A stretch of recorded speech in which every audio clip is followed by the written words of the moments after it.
My Friend Pedro is a new action platformer game developed by Dead Toast Entertainment and published by Devolver Digital. I had heard of the game when it was announced during the Devolver Digital E3 2018 press conference, and I have been keeping an eye on it. Now that it's been released and I have played it, I can say that the game delivers its promise of blood, bullets and bananas, but fails to provide me my $5 a day. The game begins with you waking up in the basement of a butcher's shop. You don't know how you got there or why you're there. All you know is that you're not alone. A sentient banana called Pedro tells you that he's your friend and that you need to get out of there. You soon realise that some nefarious things are going on and that you'll need to shoot your way out. Things soon escalate and you become a target for a whole crime syndicate. I have finished the story and I have to say that the story isn't amazing. It's serviceable and gets you from A to B, but it didn't really interest me. The game really focuses on the gameplay, and the story takes a back seat because of it. There is a twist at the end that they kind of hint at throughout the game, and as a result, kind of diminish the effect of it. The antagonists are very forgettable, and the only memorable characters are the player and Pedro. Overall, the story is okay, but not great. The gameplay is the core of the game and is undoubtedly tons of fun. Killing enemies in stylish and inventive ways is what the game is all about. Most of the game is making a dramatic entrance into a room packed full of enemies, shooting a pair of Uzis whilst performing flips to dodge bullets. Performing trick shots in a row will build up a combo meter at the bottom and improve your level score. After reaching the end of the level, you get graded based on how stylish you were, your time, and if you killed all the enemies. Furthermore, highlights of action can be turned into GIFs and exported from the game from this menu, so you can show off your badassery. You can slow down time using a focus meter so that you can perform extra flips in the air or adjust your aim mid-battle. Additionally, dodging bullets is done by pressing the W key. Dodging makes you do a spin and prevents you from taking any damage, but it reduces your accuracy significantly. I personally think it reduces it too much, as you tend to lose track if you're hitting your target because you're already focusing on not dying.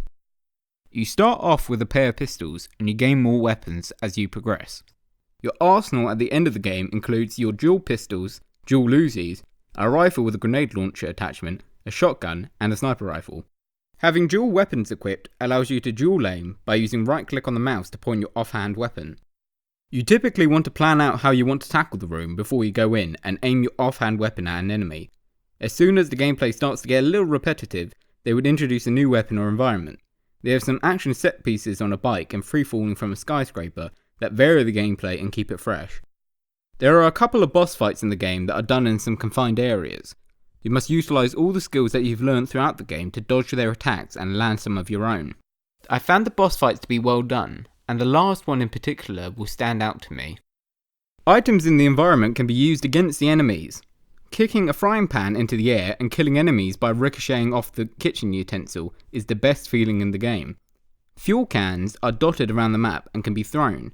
Tossing one into a group of enemies and shooting it mid-air in slow-mo is great. Zip lines are strategically placed to crash high speed through window panes in maximum style and make you look like a badass. Hopping onto a skateboard and killing guys whilst on the move or kicking the skateboard into their face feels very fluid, and I can't wait to see professionals do perfect runs throughout the levels. Speaking of levels, they are well designed and are all individually different. They make good use of the traversal mechanics of jumping off walls, rolling and swinging from rope.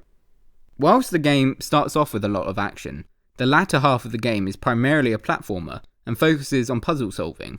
This is a little disappointing, as the action never really picks up again to the crazy degree that the game starts off with. It really is a game of two halves. Despite this, the platforming sections are still good and encourage a different playstyle. In particular, there's one level which you must navigate without hitting a laser and tripping an alarm. In addition, there is one in the sewers where hitting a switch will change the whole landscape of the level. These are just a couple of the great levels in the game. Halfway through the game, there is a level where you go into Pedro's world, and it is like a drug-fueled trip. I think that the crazy design is great, and has some items like jump pads and a whirly top hat that make you fly when you spin. I kinda wish they incorporated some of those features into the real world because they were fun. Overall, the over-the-top action ballet gameplay in the game is its strongest asset. Moving gracefully through buildings and defeating enemies in style while staying on the move is fantastic. Couple that with some good level design, a variety of weapon and items, and the focus mechanic make this game a joy to play. Weapons have a great sound to them in this game. They all sound impactful and realistic. The soundtrack of the game is okay. Nothing stood out to me, or that I would listen to outside the game. It's mainly some electronic music with heavy bass that emphasise the intense combat. I was also disappointed that the dialogue isn't voiced either. In the trailer for the game, Pedro had a cool voice, and I was excited to hear his lines throughout the game, and instead they made it all text-based. I think having them voiced would have made the story a bit more cinematic. Graphically, the game is good. It isn't something that I would praise as being a graphical powerhouse, but it doesn't look bad either. The blood clouds that spurt out from people after being shot look particularly good. Also, Pedro sometimes peeks his head into frame after he pull off a stunt or trick shot, and I thought that added some character to the game. The replay value of this game is probably its biggest drawback. I finished the game in one sitting, and it took me only 3.5 hours to complete all the levels. The game offers 3 difficulty settings that change how accurate and how powerful the enemies are if you're looking for an additional challenge. You can also replay previous levels to get a better level score. However, I didn't feel compelled to do so other than to get all the achievements. I bought the game on Steam for roughly £13, and it's difficult for me to recommend the game at the current price point. I just don't think that the price of the game is worth the amount of time that I spent playing it. I think that the game would be worth it if they added a level editor so that people could create their own creative levels and share them with the community. Despite the game making you feel like John Wick if he was starring in a John Woo film, with all the stylish shooting, dramatic slow motion set pieces and the over the top action, the game suffers from a couple of issues. The length of the game is disappointingly short, and the story is serviceable but nothing to write home about.